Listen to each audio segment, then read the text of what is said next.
You know it's not awkward? What? Brian's just working right there.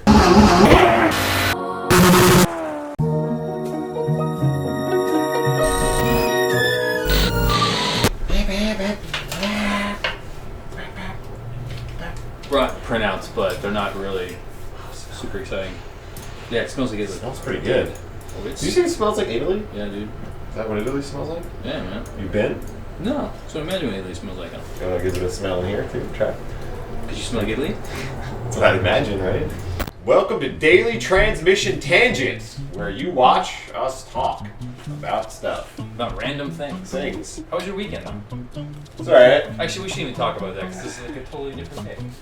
Oh, is it a different? How did you like Formula D? Formula D was interesting. It was cool. We got good seats. Shout out to Falcon Tire for hooking us up. Beers, burritos, Oh, you got to good eat? seats. Yeah.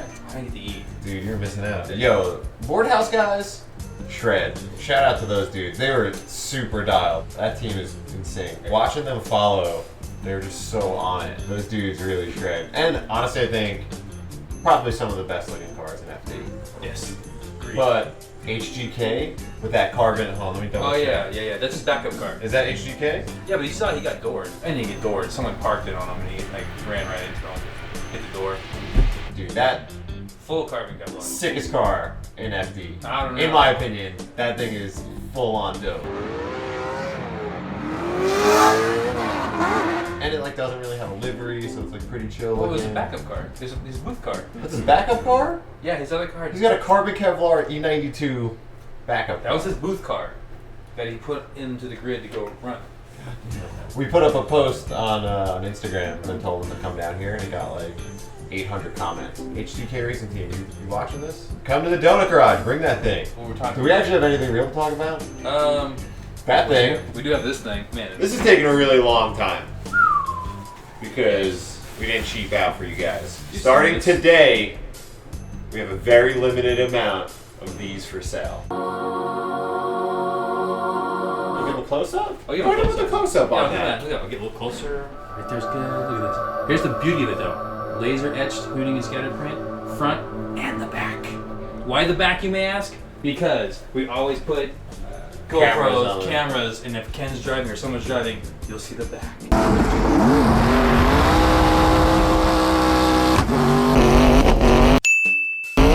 So they went on sale today, and they're probably not going to last very long. So if you want one, don't sleep on this. Yeah, don't sleep. Go. Grab it now. They took like a year or so in production, so they won't be available soon.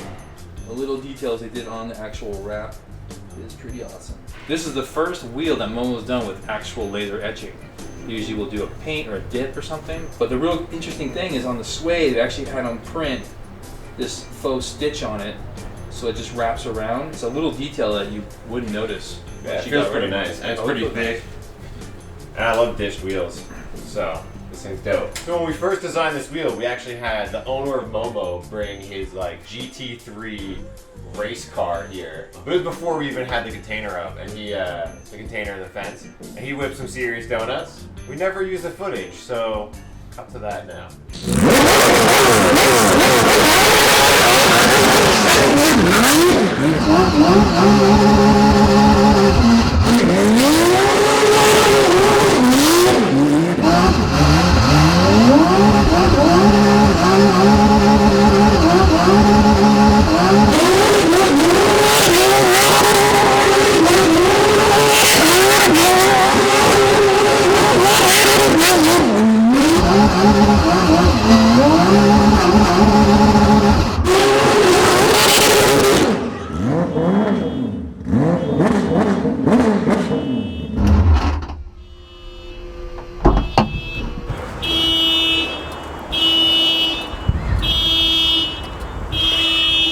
I think we're done.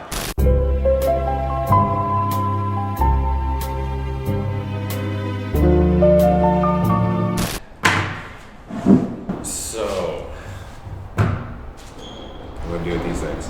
Just stare at you guys and talk. So Kato and I took a trip down to Huntington Beach to go to RMR Racing to go visit Rhys Millen.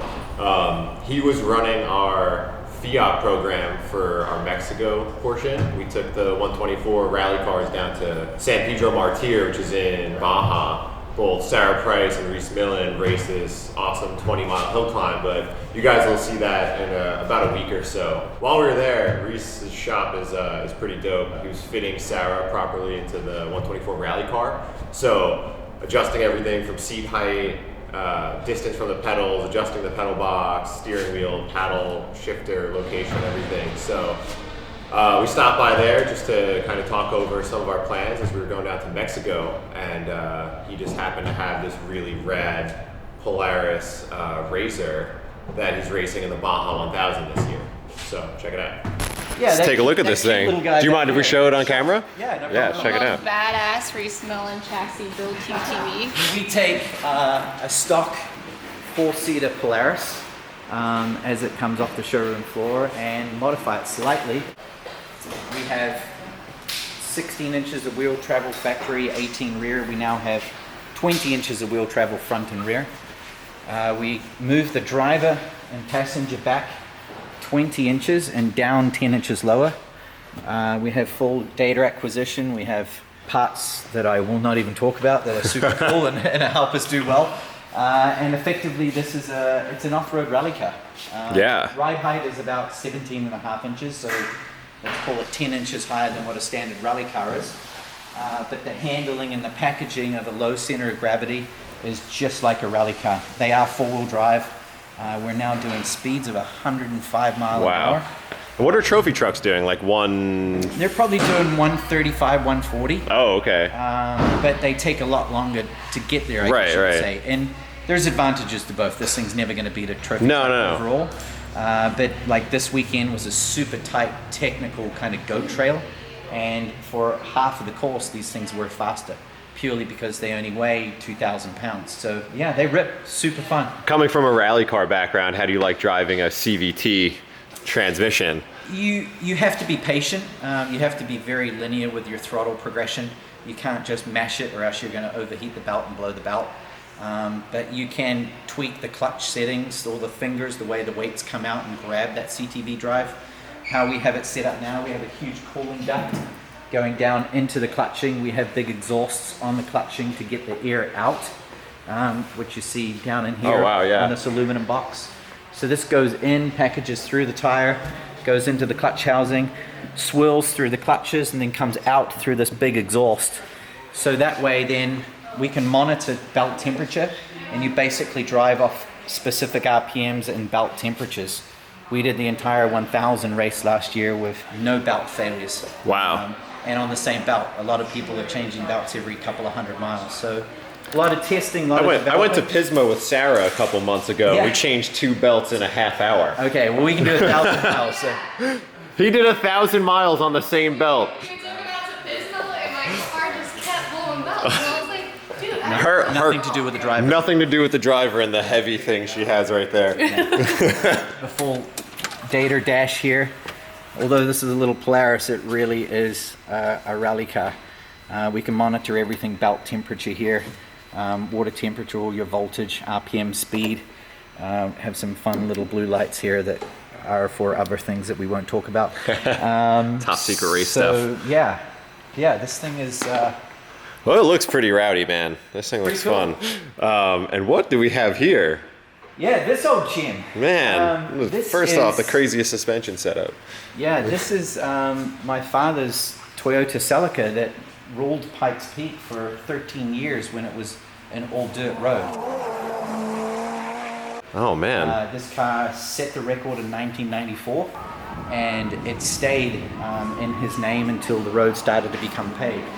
Wow. So what's is it just here for the homage, or? The car's been to Goodwood. It's been running my father's event in New Zealand, the Leadfoot Festival, and been to Australia for World Time Attack events and so forth, just doing a lot of exhibition runs for the last 10 or 15 years. It was brought up to the US for Pikes Peak last year for the 100th celebration. Had low oil pressure and spun a rod bearing, so engine came out. The engine's been in there since 1997. Oh wow. It's a 2.1 litre Toyota 4-cylinder that makes 1,200 horsepower. What? And it had lasted for 14 years. That's incredible. So unbelievable. So who built that engine? randomly, the car was here when the engine expired, so it went back to Ed Pink Racing Engines. That a lot of previous employees who were part of this program helped design the engine. The engine is originally from the GT3 program that Dan Gurney ran. Those qualifying trims, I think this engine was like 1,350 horsepower. Wow, that's crazy. So this is a full drive setup, carbon brakes, rotors and pads, which are standard on road cars now, but It's pretty innovative back well, in... the 1994 was pretty innovative. This whole car was way ahead of its time. I still think this car today would go really, really quick now that it's paved. So we're going through the car, getting it ready. It'll go to SEMA and be on display in Shell Pennzoil's booth. Oh, awesome. As a historical piece, and then shipped down to New Zealand to run Leadfoot in February. Oh, awesome. Are you going to drive it or your dad's driving it? Yeah, I don't get the keys to this one. No? This is his baby. Oh, He man. calls me every week to see how his car is doing. Man, Pop's dogs you like that? And now for something completely different. Well, you know my name is Simon, and I like to do drawings. Ah, my fingers. Oh, what's up? Today, on Drawing with John, I'm solo. My co-host, I guess you'd say for this segment, Brian Scotto, isn't here. He's out on location somewhere doing something probably really exciting, or not, who knows. Today we're gonna talk about a new design, and it is this one right here, the Kill Bigger Tires. We've known that we have a large fan base probably in off-road, Jeep. We had a Jeep day here with Curry a year ago. Yes. And we've always been trying to figure out how we can do a design that kind of is catered towards that market, if you want to say that. But people are into off-roading, Jeeps. So this shirt actually got debuted at Off-Road Expo at the Fairfax in Pomona, and Curry Enterprises sold it actually at their booth at that. And that's where it kicked off at. We released it, I believe, 10 days ago here on our online store and at the bakery. Here's the original sketch I started out with. Oh, I just tore that, that's awesome. Just a real quick pencil sketch thing I did. Left a lot of the detail out because I already kind of know what I'm going to be doing. But as you can see in the previous example, I talked about blocks and simple shapes. This is exactly it. Cube, cylinders, it's all pretty much it.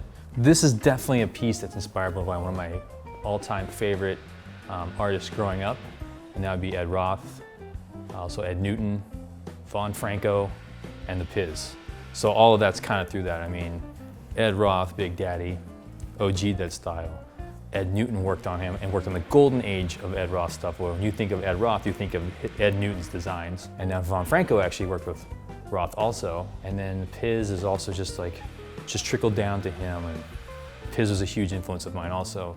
Sadly, he's no longer with us. I got to actually speak with him a couple years ago at Moon Eye's show and just tell him how highly I regarded his artwork. That was actually a cool thing for me to talk to him about and just get to talk to someone I really, really admire. And even to this day, I still look up to those guys immensely. So this artwork is definitely calls to that. I mean, the smoke, the fire. It's definitely a hat tip to that style of artwork, the custom culture, lowbrow stuff. I actually did it really quick. I think I had a total of 7 days to work on it, which sounds like a lot, but when you have, I think I had 9 or 10 other projects going at the same time, I'd only work on it for about an hour and a half each time I got to sit down on it. But when it did come out, it went great. Everyone loved it at the Off-Road Expo. Curry was very excited about it, and we're all happy it came out here. So that's kind of the story of Kill Bigger Tires. Kill all tires is our slogan here, so that's why with off-road stuff, bigger tires. That actually is a Brian Scotto add on to that. So there you go, Brian. Your little sprinkle to the design there on that one. I will give you an update though on one thing right now, or actually 2 things. I did finish the impact gun. Here it is. This is not actual size. It'll be a sticker, 4x3 3/4 something. Vinny is gonna get this tattooed on him supposedly. I think this is the size you should get it, maybe on his lower back. I don't know. Comment below if you wanna see Vinny get this tattooed on his lower back. That'll be coming out very soon as a sticker. And another thing I'm gonna give an update on is people have been asking about the security jackets. So the thing with security jackets is that you don't just crank them out like a t-shirt. This is kind of a piece that we're gonna have made. Save time we're gonna do on stock body stuff, but to still make the flap come down and all the application that we need to do for the security jacket It's gonna take a little bit more time, so be patient. But it is coming, it is in the works right now. So yeah, that's kind of it for drawing with John. So I gotta go back to work, so you guys have fun, whatever we're gonna be doing next.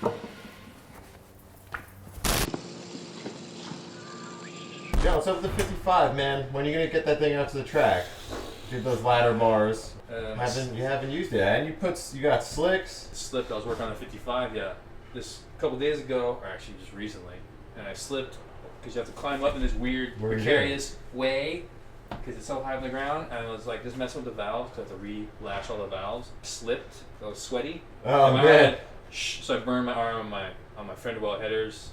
It's pretty gross. You can't even see it because of the tattoo. Yeah, but it's gross. And then Those are fresh though. got the frozen. That's some real tough guy stuff right there. My daughter's Band-Aids. It's good. Comment below what you want John to do to his car. I think he should just throw a junkyard LS with 2 turbos on it. Yeah, I want to. Carbureted. Oh, we want carbureted. Or 4150 style fuel injection like Brian has. Tell John what to do. I want to see his car go fast. I want to see him do a wheelie. What's going on with you? So did you drive yesterday? No, my car's at the this dude Ed, mobile weld specialist. He comes to your shop with like a whole truck. Oh yeah, I heard you talking about that. But we had no room in the yard, so I dropped my car off to him. He's building like a 4-point cage, so I get my car ready for super lap battle. Mm-hmm. Yeah, because you need harnesses with buckets. So. Oh, that's right. You got a pass last time. Yeah, I've been getting passed. Jason from Global Time Attack, he was like, dude, I can't do this for you anymore. You gotta get harnesses and stuff. So now it's a slippery slope, man. I'm just gonna ruin the car. Tipping point, you know. This is like a yellow car where you just went too far.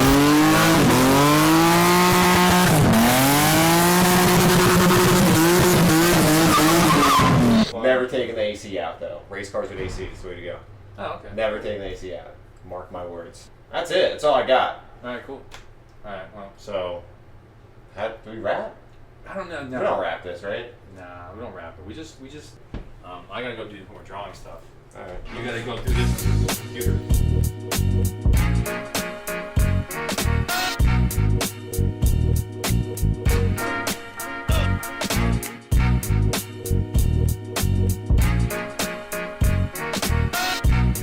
Doing this stuff alone is weird.